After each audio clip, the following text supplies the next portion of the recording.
I'd sat through hundreds of development meetings with my uncle, but this one would be the last I'd attend, as the version of myself I had been for over a decade. It was a Thursday.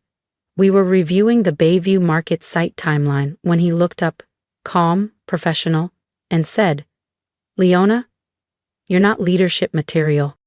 I blinked, thinking I misheard. But he continued, "We've officially transferred 75% of Darnell Urban Design to Tyler. He'll step in as managing director next quarter." No explanation, no warning, just a sentence, delivered like a lunch order. I stared at the Gantt chart on the screen like it might explain something he wouldn't. My chest tightened. But I didn't speak. I didn't ask why. I already knew.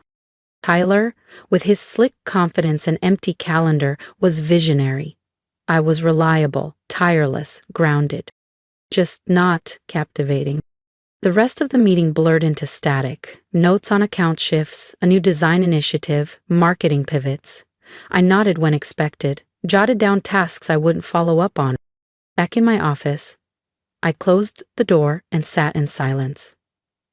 The hum of the ceiling light felt louder than it should.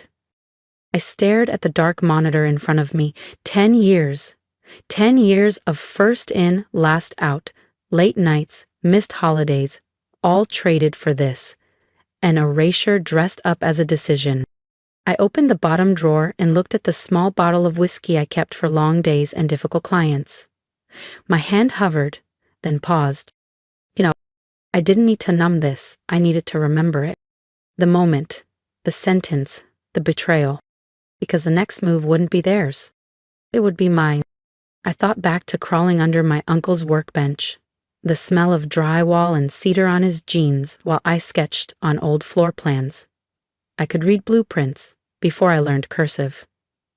At 11, I ran reception. At 15, I shadowed walkthroughs, asking questions he once said made him proud. "Leona's got the instinct," he used to brag. Until the day he forgot. She could spot structure inside chaos. He used to say that about me, and I believed him. I gave up a full scholarship to Virginia Tech to stay close, enrolling at Coastal State instead, majored in construction management, graduated top of my class, turned down 2 offers from major East Coast firms. Darnell Group was the legacy, I told myself. Stay, build it. So I did. For over a decade, I was first in, last out. I ran payroll, onboarded every intern, renegotiated contracts after Tyler abandoned his app startup and came home needing a fresh start. I worked through bronchitis, 2 breakups, and the hurricane that nearly took out our central servers. I was consistent, dependable. Vacations became theoretical. Weekends turned into inbox marathons. I poured myself into the business because I believed eventually it would pour something back. My name wasn't on the building, but I thought maybe it was in the bones. Turns out I wasn't building a legacy. I was holding it up. Until the real leader showed up. Tyler returned from Miami with a duffel bag, a buzz cut, and 3 new tattoos. His startup had tanked. Pivoted too late, he explained, like failure was a feature, not a flaw. Our uncle welcomed him like a soldier returning from battle. "He's got vision," he told the team during Monday's meeting. "Big picture instincts, new energy." No mention of the debt collectors or the silent investors still texting my aunt's phone. Just a second chance, repackaged as innovation. 2 days later, he was named Director of Strategic Initiatives. No duties, no reporting lines, just a corner office, a new chair, and his name across from mine. Meanwhile, I kept the lights on. Approved bids, rewrote safety protocols, tracked budgets, walked active sites in steel-toed boots. Every invoice still came to me. Every client complaint landed in my inbox. Tyler spent his afternoons ideating. His slides looked great, full of buzzwords. Vertical disruption, client-embedded feedback loops. I once caught him Googling what a punch list was. Still, our uncle nodded like he was watching brilliance unfold. I said nothing, kept it moving, fixed what he broke, quietly, always quietly. No one thanked me. Tyler got a glowing feature in Southeast Builder Weekly, My aunt said he was finally stepping into his potential. My uncle called him a natural leader. And me? I was just the project manager, the scaffolding they leaned on. Until they decided they no longer needed the structure beneath it. I should have seen it coming, but I didn't. Not until the filing cabinet betrayed me. We were prepping final paperwork for the city inspector on the Bayshore redevelopment. One of the zoning permits was missing. Again. I headed to the back records room myself. Ever since Tyler's efficiency overhaul, nothing was where it used to be. Labels had been swapped. Logical groupings shredded. Cabinets half empty, full of nothing. Half an hour in, I opened the wrong drawer and found a folder labeled Legal Confidential. Internal transfers. Not what I was looking for, but something about it made my fingers freeze. My gut already knew. The first page hit like steel to the sternum. Transfer of ownership, Darnell Group. Effective July 15th. 75% to Tyler Darnell. 25% jointly retained by Franklin and June Darnell. No mention of me. Not as a shareholder, not even as staff. I flipped through every page, all 16, looking for a clause, a side note, a reason. It was clean, deliberate, signed, witnessed. Fine. I didn't hear Marisol, our office manager, until I saw her reflection in the cabinet glass. "You shouldn't be in that drawer," she said softly. My voice barely rose. "Did you know?" She hesitated, then looked at her shoes. "Your uncle said he'd tell you when the time was right." I held up the folder. "It's been 6 months." She didn't reply. She didn't need to. I walked past her in silence, the folder clutched like evidence in a trial. I didn't go back to my office. Didn't grab my laptop or coat. I drove home with the truth buckled into the passenger seat like a witness. And for the first time in over a decade, I didn't set an alarm. The smell of roast chicken greeted me at the door. My aunt's version of diplomacy. Feed first, deflect after. But everything felt misaligned, like someone had tilted the frame and insisted it was straight. Uncle Franklin sat in his usual spot at the head of the table, reading glasses low on his nose, flipping through Tyler's latest strategic plan. Tyler stood at the kitchen island, sipping a glass of red, like this wasn't the quiet collapse of a decade's worth of effort. "Leona," my Aunt June called from the stove, voice overly bright. "Just in time. Sit, relax." I nodded, set my bag down, and watched the performance unfold. Tyler launched into some vague spiel about digital outreach and brand elevation. My uncle nodded like he was witnessing a revolution. I heard terms like next-gen positioning and stakeholder alignment before I stopped listening altogether. I waited until dessert, until the cobbler was plated and Uncle Franklin leaned back, satisfied and full. Then I pulled the folder from my purse and placed it in the center of the table. Silence. "What's this?" he asked. "You tell me," I replied. "Found it in the legal drawer. Confidential." His eyes dropped to the tab. I saw it. A flicker of something. Guilt? Or just annoyance at being found out. "I was going to talk to you." "When?" I asked, voice flat. "Before or after the press release? You handed my birthright to Tyler and didn't even tell me." My aunt's hand froze on the pie server. Tyler's smug smile evaporated. Uncle Franklin set his fork down slowly, like the weight of it had changed. "We thought it was best for the company." "No," I said, pushing the folder toward him. "You thought I'd stay no matter what."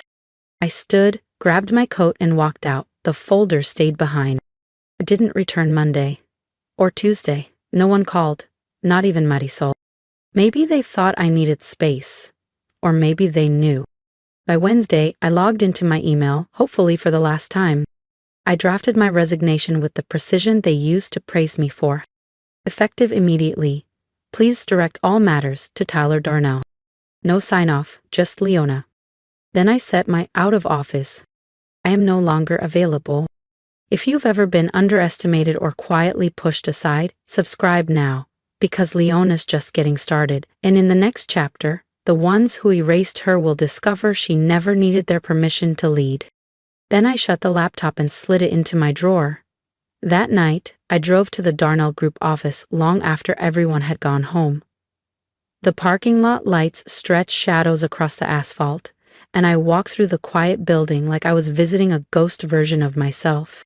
I packed only what was mine: a few notebooks, a framed photo of Luna, my rescue mutt from college, and the tiny potted cactus that had somehow clung to life for 5 years, despite fluorescent lights and chaos. I left the awards, the ergonomic chair I fought for, even the monitor I upgraded on my own dime. On my desk, I left a single note, perfectly centered under the Darnell Group plaque. Let your leader handle it. I dropped my office keys in a plain envelope marked H. No signature, no closure. When I stepped through the glass doors, I didn't look back, but I knew they'd come looking the moment things cracked. By Thursday, the emails started. A junior coordinator forwarded me a thread titled, "You are Gent Anderson invoice rejected." I read it, archived it. I wasn't their safety net anymore. Grant's assistant called next. "Hi, Leona, so sorry to bother you. Mr. Grant was hoping to clarify a few line items on the Redfern site budget. He said you'd know." It wasn't free. I was done. By Friday, murmurs began. Anderson might walk. Maxwell Grant was fuming. Site leads were flying blind. Invoices sat untouched. Colby called an emergency meeting that spiraled for 4 hours with no outcome. Still, I said nothing.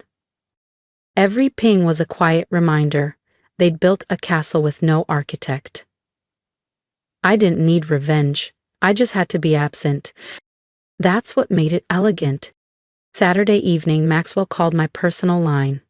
"Leona?" His voice clipped. "I've worked with the Darnells for a decade, but you've always been the reason I stayed. I'd like to understand."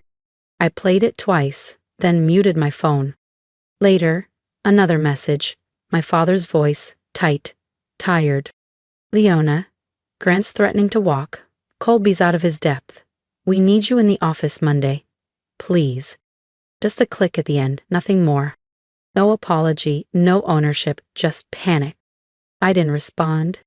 Instead, I opened my laptop for the first time all week and began outlining my next move.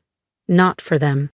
I started with the budget's 10 years' worth of spreadsheets, forecasts, and margin reports layered with my formulas.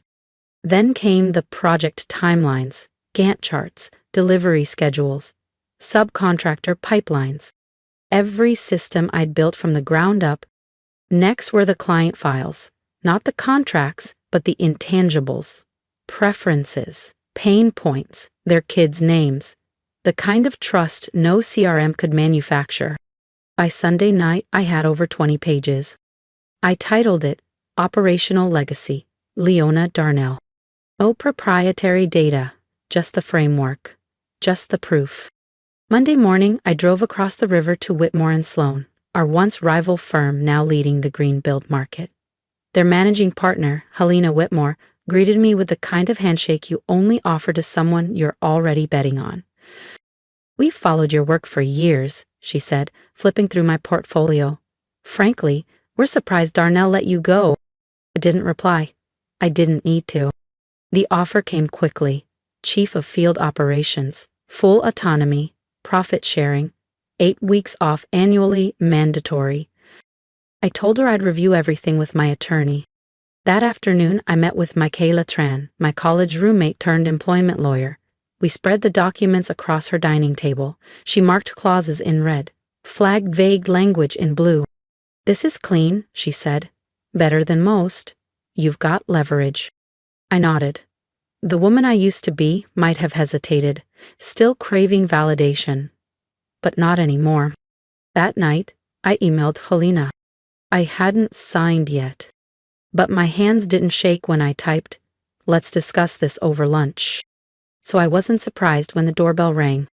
Thomas Darnell didn't knock. He never had. He stood there in a polo and pressed slacks, tension in his shoulders and a familiar manila folder under one arm.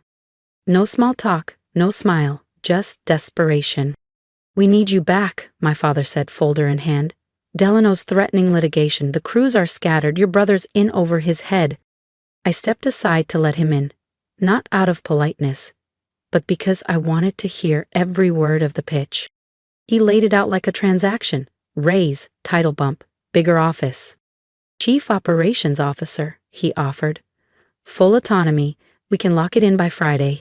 As if the past month hadn't happened. You want me to clean up the mess? I asked flatly. I want you back where you belong. I folded my arms. Then, here's what I want. He blinked. 40% ownership, board seat, binding vote rights, and a written, enforced 45-hour work week. If I'm rebuilding this company, I said, I'm not burning myself down in the process. He stared like I'd just spoken a foreign language. That's unreasonable. No, I said calmly. What was unreasonable was expecting me to do all the work without a seat at the table. You'd risk everything over a number?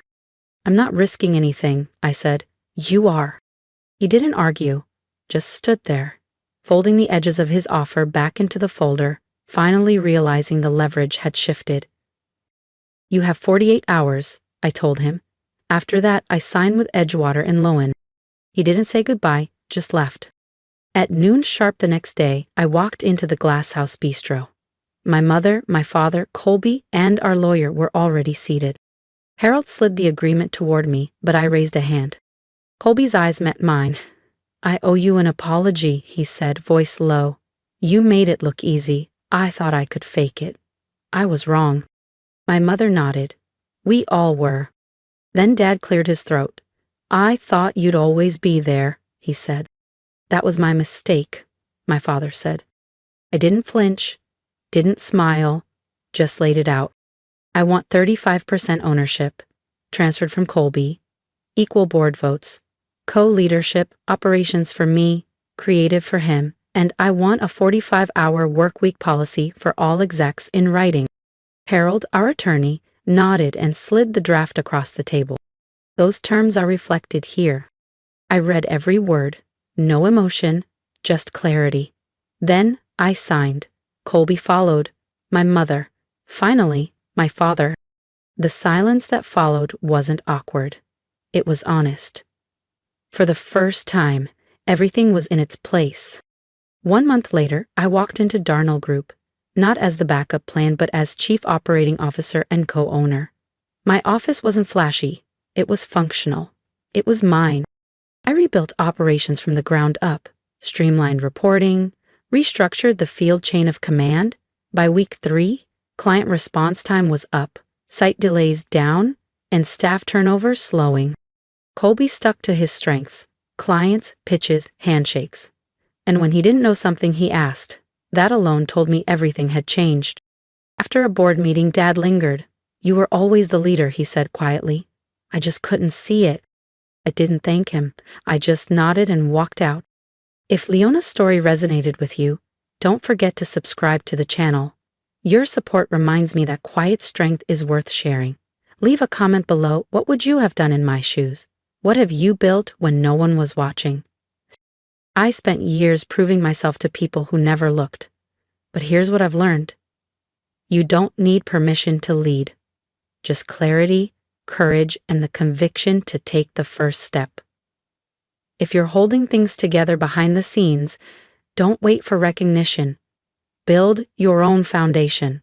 Then, when the moment comes, walk through the front door like you own it.